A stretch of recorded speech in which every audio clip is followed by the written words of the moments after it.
Betul tak betul bukan soalan saya. Tapi kalau kita nak memainkan dewan ini, minta tolong ya, Mat. Terima kasih Yang Pengerusi. Saya sebut juga ini walaupun Yang Muhammad Rembau Pertikai kata hypocritical dan sebagainya, dan bila kita nak jawab dia tak mau dengar. Jadi saya nak jawab pertama soalan dia, apakah ada bukti yang nyata 1999 di EPCO menasihat Ehud Barat? Memang betul. Itu boleh tengok rekod. Bila EPCO menasihat Ehud Barat menerima usul, sama ada surat detail, memang saya tidak ada. Tetapi yang saya tahu, EPCO itu menjadi penasihat Israel. Dan mula terkenal itu kerana mereka menjadi penasihat kepada kerajaan Israel di bawah Perdana Menteri Ehud Barak. Itu kenyataannya. 10 tahun kemudian, Kerajaan UMNO Barisan Nasional di bawah pimpinan Datuk Seri Janji panggil dia, dan kebetulan idea One Israel itu dibawa jadi One Malaysia. Ya, tak apa. Kalau sudah tak setuju, tak mengapa. Tak apa pasal salah. Biar saya sambung. Biar keadaan itu tenang sikit. Ya, Muhammad, pasal salah tak payah. Ya. Dengar dulu. Dengar dulu. Yang Muhammad dengar dulu. Kemudian kedudukan Jack Abramoff. Jack Abramoff. Dah tak marah, tak marah.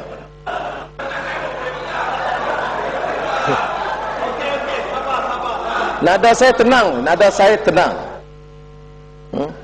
Jack Abramoff itu pelobi yang kontroversial sehingga menjadi bahan siasatan Kongres Amerika, dan sekarang didakwa dan dipenjarakan. Orang ini yang digunakan oleh UMNO dan Barisan Nasional. Tidak dinafikan berapa juta yang masuk, dan diketahui oleh ramai pimpinan UMNO, termasuk duta Malaysia sekarang ke Amerika Syarikat. Baik. Ditanya apakah saya ada hubungan dengan beberapa pemimpin Amerika. Katanya pelantikan saya sebagai Chairman Futures Foundation for the Future, Mustaqbal, Muassasah Mustaqbal, Yayasan Masa Depan. Dengar baik-baik. Foundation ini ditubuh oleh menteri-menteri luar Eropah, Amerika, Turki dan Qatar.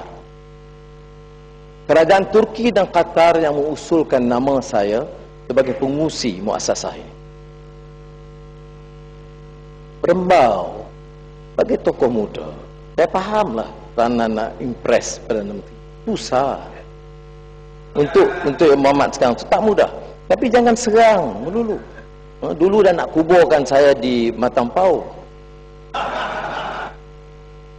Baik, tapi saya tak jawab. Saya masih waras. Saya masih belum memilih untuk menyerang, melainkan diserang. Tapi saya nak ingatkan yang Mak Pengerusi, Foundation for the Future ini ditubuh oleh menteri-menteri luar setelah mendapat usul dari kerajaan Turki dan Qatar. Maka badan ini, menteri-menteri luar Eropah, Turki, Qatar, Amerika Syarikat dan beberapa negeri lain termasuk Jordan, itu mencadangkan saya mempengurusi. Saya meletak jawatan setelah saya kembali nak bertanding dalam pilihan raya di Permatang-Pau, kerana saya fikir bila kita aktif dalam politik kepartian, saya undur. Dia tidak ada kena-mengena dengan Bank Dunia. Jadi salah. Saya pengurusi Bank Dunia, World Bank, IMF, kerana masa itu saya Menteri Kewangan dan Kabinet masa itu merestuinya. Jadi jangan kait dengan Bank Dunia. Baik. Saya tak elak yang Muhammad Rembau tanya kenalan saya, Paul Wolfowitz. Saya tak nafi. Saya bukan hipokrit menjadi pemimpin UMNO. Di sini diserang Yahudi, diam-diam ambil EPCO. Di kampung diserang Yahudi, diam-diam bayar ke Jack Abramoff. Saya tidak nafikan.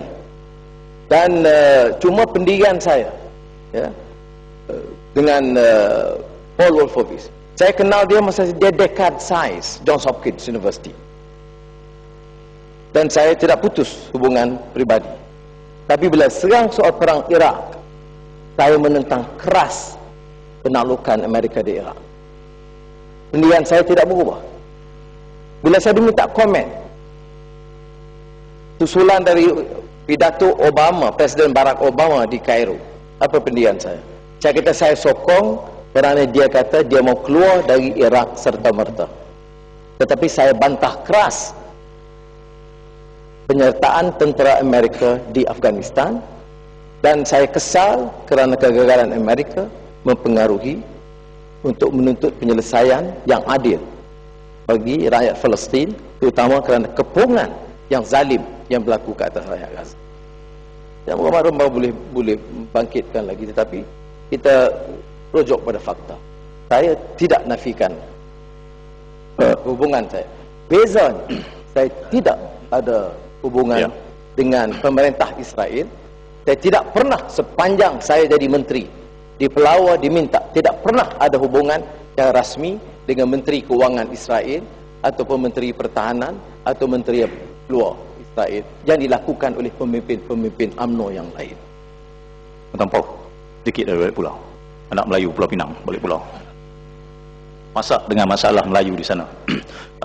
Saya tadi terpanggil mohon penjelasan daripada Rumah Tampau, kerana saya tahu secara fakta bukan sahaja Jack Abramoff ini terdapat congressional notes, dia katakan beliau didapati bersalah, malah image Malaysia, malah kedutaan Malaysia, invoice-nya terlibat secara langsung.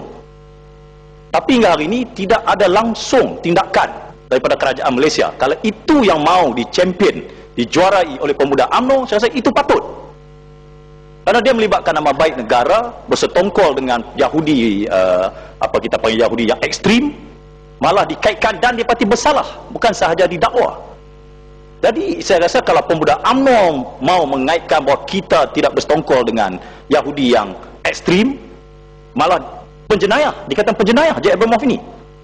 Saya rasa itu perlu dibersihkan. Saya mohon penjelasan.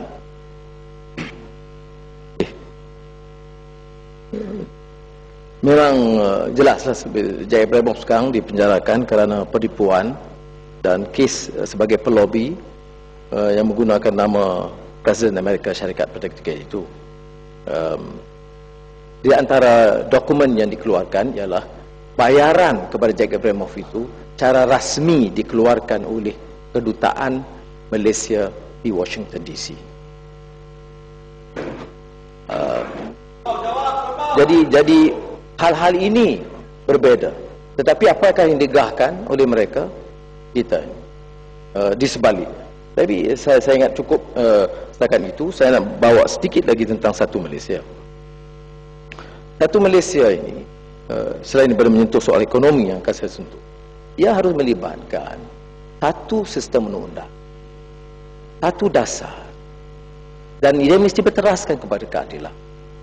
Kita tidak boleh katakan Satu Malaysia dan kemudian kes-kes yang berungkit yang menimbulkan kemarahan rakyat itu tak selesai, tak berkesudahan. Tanya sebab apa Kugan meninggal dunia, dia sakit, sendiri mati dan lock up.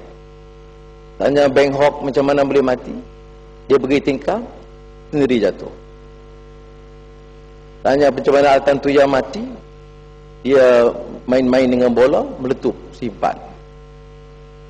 Tanya gitu Anwar sebab apa mata lebam, dia pukul sendiri. Jadi ini orang pertikai, negara hukum. Apa dia?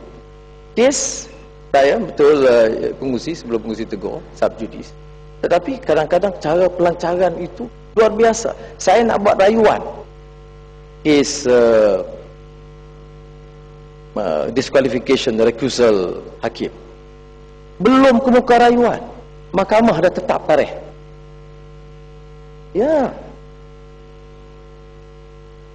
pengurusi PAC boleh bayangkan, belum ke muka rayuan, mahkamah dah tetap tarikh kerana kes Anwar. Tetapi kes Inspektor Azilah dan Sirul yang dihukum bunuh, rayuan setahun belum lagi tetap tarikh. Ini orang Malaysia ke? Ini kes bunuh. Dan kalau kita tengok International Covenant on Civil and Political Rights 1966, ditahan setelah dihukum bunuh di penjara dan tidak diberikan laluan untuk appeal segera, Ini istilahnya cruel, harsh and degrading punishment akibat dari kelewatan menetapkan tarikh rayuan. Jadi bagaimana kita nak yakinkan rakyat bahawa mereka ini jalan dengan telus? Saya sebagai contoh tadi tentang kedudukan raja. Undang-undang bila memihak kepada UMNO, raja tidak ada kuasa sama sekali. Kuasa mutlak Perdana Menteri. Di sebaliknya, di Perak, raja punya kuasa mutlak. Yang mana satu? Perlembagaan mana yang kita pakai, hukum mana yang kita pakai.